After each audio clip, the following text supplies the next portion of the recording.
विषय भी है जिसको लेके हम संगठन में उपस्थित हुए हैं। वर्तमान में अभी परसों रेट की पदों के बारे में लेवल 1 के लिए जो विज्ञप्ति में संख्या आई है, उससे हमारे यहाँ के बेरोजगारों में, समस्त वर्गों के बेरोजगारों में काफी बड़ा रोष है। ये जो संख्या सरकार ने टीएसपी क्षेत्र में दी है वो ऊंट के मुंह में जीरे के समान है। आज टीएसपी क्षेत्र एक छोटे मोटे राज्य से बड़ा, जिसकी तकरीबन जनसंख्या 1 करोड़ से ऊपर है, संख्या रखता है, और उसके अंदर मात्र 1570 पद सृजित करना कहीं न कहीं यहाँ के बेरोजगारों के साथ अन्याय है। और विशेषकर यहाँ के जनजाति वर्ग के साथ तो बहुत ही ज्यादा, क्योंकि उनके 700 पद बनते हैं, जबकि टीएसपी क्षेत्र का भौगोलिक परिदृश्य टीएसपी विस्तार के साथ बदल गया है।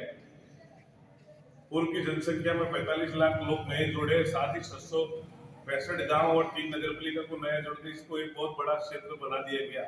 उसके उपरांत पदों की संख्या नहीं बढ़ाना सरकार की कहीं न कहीं नाइंसाफी है, या फिर अधिकारियों के द्वारा कुछ षड्यंत्र किए गए टीएसपी क्षेत्र के साथ। जिले में पूर्व में जो विज्ञप्ति 2 वर्ष पूर्व निकली थी, उसको मात्र 15,000 पदों में से 3500 पद थे,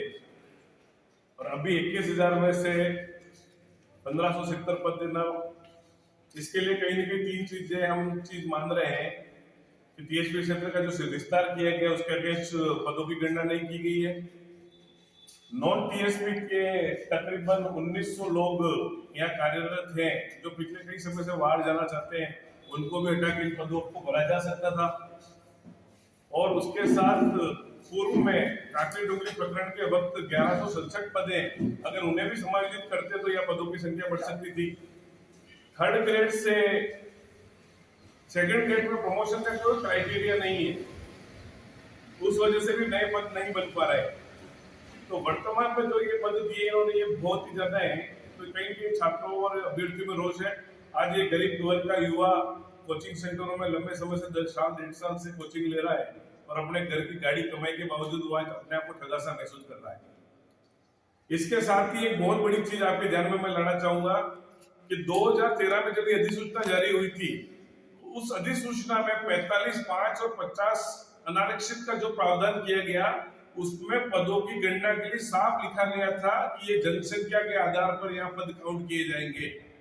जो गत सरकार ने यह केडर बना के हमारे साथ नाइंसाफी की है, जो केडर बनाना ही हमारे साथ नाइंसाफी है, क्योंकि केडर बनाते ही हमारे को जनसंख्या के अनुपात में पद नहीं मिल रहे, जबकि हम राजस्थान की जनसंख्या का 20% है और हमारे पद बनते हैं वो 8 से 10%। अभी भी जो पद दिए वो मात्र 8% पद है। तो ये जो केडर का करके जो बड़ा ढिंडोरा पिटा गया, बड़े बड़े विज्ञापन दिए गए, अपने टीएसपी का अलग केडर सृजित किया है, वो अपने आप में एक बहुत बड़ा षड्यंत्र था, जबकि मूल अधिसूचना की भावना थी कि जनसंख्या के आधार पर हमारे पदों का गणना की जाएगी। यह जो पदों का जो कुटाराघात है, सिर्फ हमें रीट में ही नहीं, अन्य छोटी मोटी 38 भर्तियों में हमारे सामने है, और हमको कोर्ट में जाना पड़ा। हमारे टीएसपी के अभ्यर्थी, उसमें एकमात्र अभी कृषि विज्ञान विभाग में हमको कोर्ट से राहत मिली, और 58 पद कोर्ट के माध्यम से हमने बढ़वाया। बड़ा टीएसपी विस्तार का अनुपस्थित पद नहीं है, यहाँ के बैकलॉग की कोई गणना नहीं है, पूर्व में जो काकरी डुंगरी के प्रकरण थे, ऐसी कई समस्या आ रही है। और विशेष करके यहाँ के जनप्रतिनिधि 1-2 छोड़ दें तो बाकी सारे लोग सिर्फ लेटर पेड की राजनीति करते हैं, अपना लेटर पेड जारी करके अपने इच्छिश्री मान लेते हैं कि भाई मैंने ये काम कर लिया। तो इस मांग के लिए हम बहुत जल्दी पूरे टीएसपी क्षेत्र के अंदर सोमवार को ब्लॉक लेवल पे ज्ञापन दिला रहे हैं हमारे जो बेरोजगार अभ्यर्थियों से, और सरकार करीब 8-10 दिनों में नहीं के तो 1 तारीख के दिन हम पूरे टीएसपी क्षेत्र के सम्राट लोगों की एक बैठक आयोजित कर रहे हैं। और उसके बावजूद भी नहीं हो तो हम किसी भी हालत में टीएसपी क्षेत्र में परीक्षा नहीं होने देंगे जब तक हमारे पद नहीं बढ़ाए जाते, हमारे यहाँ के समस्त वर्गों के युवाओं की बात नहीं मानी जाती। मेरे पास जनजाति वर्ग के, एससी वर्ग के और अन्य सभी बेरोजगारों के फोन आ रहे हैं, और इनकी एक त्रासदायक, हम कोचिंग में जाए कि धरना देवे कि सरकार से लड़े, क्योंकि सरकार का कोई प्रतिनिधि इसमें मुखर होकर बात नहीं कर रहा है। इसके साथ ही कई विसंगतियां और अन्य मुद्दों पे भी, इन सारी बातों पे चर्चा करने के लिए हम आगामी जनवरी माह में एक बड़ी बैठक पूरे टीएसपी क्षेत्र की रखने जा रहे हैं। उसके बाद किसी नए रूप में आएंगे। कहीं न कहीं हमारा आंदोलन आज तक गैर राजनीतिक रहा है, और इसका भी लोगों ने गलत मतलब निकाला, और हमें कांग्रेस और बीजेपी का एजेंट कहा गया है या उनका मतदाता मान लिया गया है।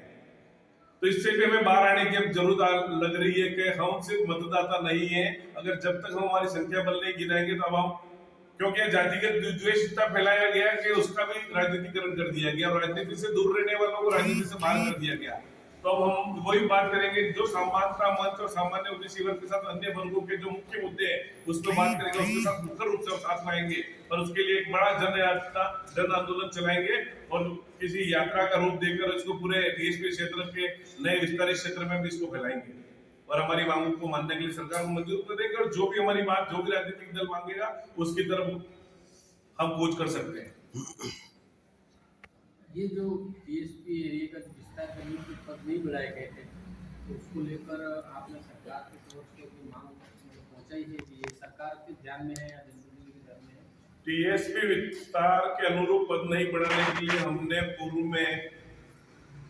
डूंगरपुर मुख्यालय पर, गत वर्ष संभागीय मुख्यालय पर, आसपुर में वह 4 दिवसीय धरना सागवाड़ा ब्लॉक मुख्यालय भी किया है और सरकार को अच्छी तरह से पता है कि हमारी संख्या के अनुपात में पद नहीं बढ़ाए गए हैं और इस बात को हमने समय समय पर किया और इसका अगेंस्ट हम कोर्ट भी गए कई विभागों की भर्तियों में। तो सरकार को ये पता है जितनी जनसंख्या नहीं जोड़ी है उसके अगेंस्ट हमारे इतने पद नहीं बढ़ाए गए। तो सरकार को ये ध्यान है, जनप्रतिनिधियों की सही रूप से इस बात को उठाने में सक्षम नहीं है या फिर किसी का इंटरेस्ट नहीं है, इससे यहाँ के समस्त वर्गों के युवाओं का नुकसान होगा।